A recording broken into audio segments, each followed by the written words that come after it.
arkadaşlar. Bugün sizlerle birlikte kartondan çiçek yapacağız. Bunun için gerekli malzemeler makas, kalem, kartonlar ve silikon tabancası. Şimdi hemen çiçeğimizi yapmaya başlayalım. Kartonumuzu ortadan ikiye katlıyoruz. Arkadaşlar bu kartonu 3 parçaya böleceğiz. Ben bu karton yardımında güzel çizeceğim. Şimdi hemen çizmeye başlayalım.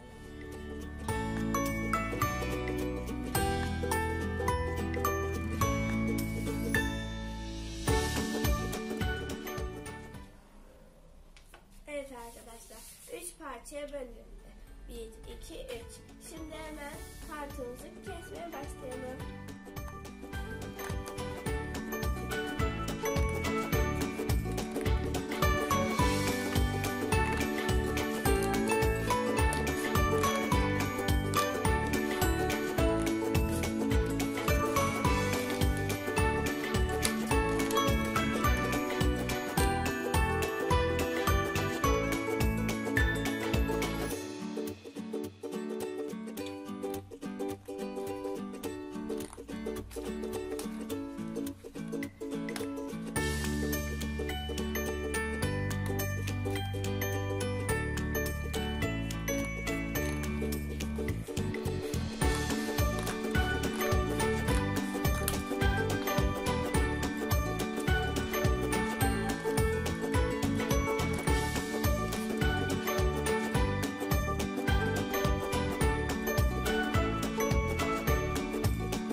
Kağıtları ters çevirip burasına biraz silikon sıkıyoruz ve kağıdı böyle bekleteceğiz. Karton kestim. Şimdi en büyük kağıtları bunun etrafına yapıştıracağım.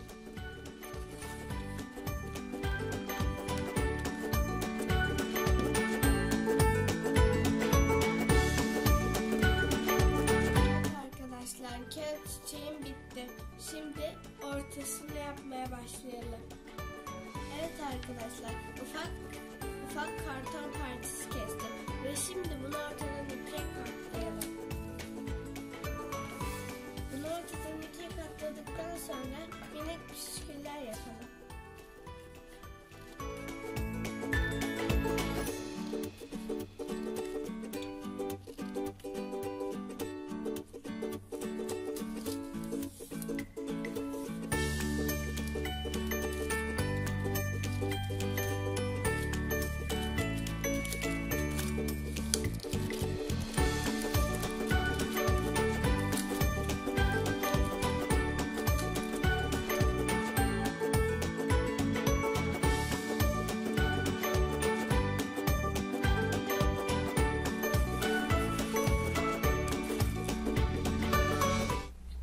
Arkadaşlar benim kağıt çiçeğim bitti.